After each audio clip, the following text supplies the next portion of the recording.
Now, I will invite Dariusz Rosati, who's a former member of the European Parliament, but who's also a quite knowledgeable economist, to say a few words on the danger of rising divergence in the EU. And because he is such a good connoisseur of this problematic, and I remember when we were in the European Parliament debating on the threats to convergence, and with all the focus on the structure of the EU budget and the pressures on the EU budget, both on the size, the level, and the structure.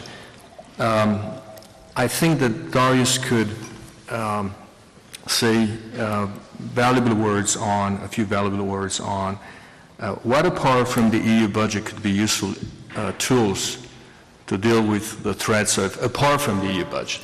If we accept that this is too tiny to deal with a seemingly growing divergence in the EU, what other tools could be used to reverse this very disquieting tendency? Thank you, Daniel. Let me first of all express my thanks to the Friends of Europe for inviting me here to this important event. A lot has been said already, so now I will try to organize my remark. Before I answer the question asked by Daniel, I will try to organize my remark in around 3 points. The first one is that the EU is living through a very difficult period, and probably some people say this is the deepest crisis or the most important crisis since the EU inception some 60 years ago, 50. First of all, the crisis has demonstrated that there is a number of weaknesses in the current institutional and structural setup of the European Union. Institutions have not been prepared to deal with the distress coming from financial markets, and have also proven unable to control fiscal discipline of the member states. Also, there is a number of weaknesses on the structural front, which can be seen from statistics on innovation, patents, education, knowledge, and so on and so forth, which is now all well recognized.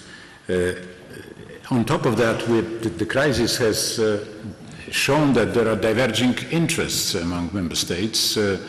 We have surplus countries versus deficit countries. We have euro area member states and non-euro area member states. We have countries that are calling for closer integration and countries that are against that. What have been the policy responses? And this is the second point. I think these policy responses to these challenges have been suboptimal, to say the least. First of all, we have this, it took us 2 years to come up with the Euro Plus Pact, which indeed addresses some of the issues, but in doing so also opens up some problematic areas. The Euro Pact provides is a step in the right direction. Definitely provides some answers to some of the most pressing problems, such as competitiveness, labor markets, or fiscal consolidation. But at the same time, it also brings about a risk of further political divisions within the European Union. The second area of risk has been mentioned already. This is the EU budget, the future EU budget, which is under pressure of the fiscal needs of the member states, and may fall victim of the cuts that are engineered both in the member states, and definitely will have its impact at the EU scale. On top of that, we have also a growing divergence or growing difference in position, in the status actually, between euro area member countries and non-euro area member countries, with conditions of accession and conditions of joining the euro area being still very much restrictive, even though more and more economists say that they lack solid economic justification.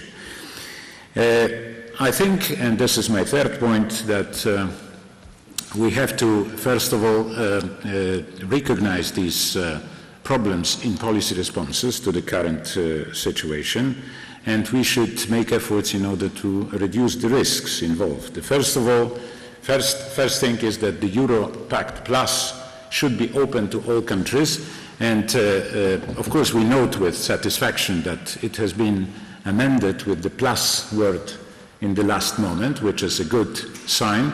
Nonetheless, I think that all member states should gain an observer status in the pact.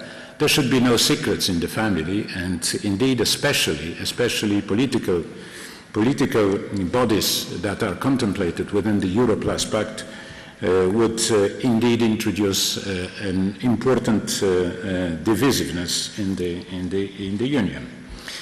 The second is the EU budget, which has been commented already. I'd like to say a few words, and I'm not going to say anything new, in defense of the cohesion policy. First of all studies demonstrate beyond any doubt that cohesion policy expenditures are strongly pro-growth. They are growth enhancing. And if we are discussing in the Union what to do in order to increase potential growth in the European Union, then the cohesion funds is an important and very effective instrument aiming at that objective. Second, they are quite efficient also, and they provide value for money, which was also already mentioned here. And this growth and efficiency impact is strong both in the donor countries and in the beneficiary countries. We have also studies that demonstrate that a large part of those resources that are spent within the cohesion policy comes back to the donor countries, to the net payers countries. In some cases, these multipliers or export multipliers are very high. For spendings on a gross basis, this is more than 100% in case of countries such as Germany or Austria. So I think we should also bring that to the public attention, that this money is not just the money giving away and having no impact whatsoever on the donors' countries, but these are money that translate in a very concrete way in increased supplies of equipment and services that go to the receiving countries. And I fully agree with the principles for the budget policy that have been outlined by Commissioner here. And I think that cohesion funds, they fulfill these conditions, and they observe these principles. They indeed provide value added, especially when we talk about investments in infrastructure and environmental protection. These are investments with very high value added and very high growth potential. So I think that if we succeed in conveying this message, that this is not just any spending, but this is a spending with a very high potential for growth. Mr. Jean-Jouin has mentioned that, because he said that it should not be our objective to cut spendings across the board, but rather to change the structure of these expenditures. So this is exactly what I have in mind. Cohesion funds and spending on cohesion policy is indeed a very efficient way of using EU money.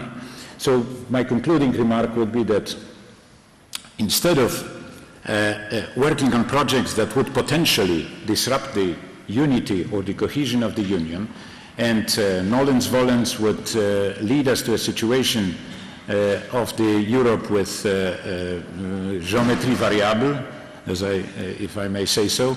We should rather work on more integration and not less integration for the whole Union. Thank you.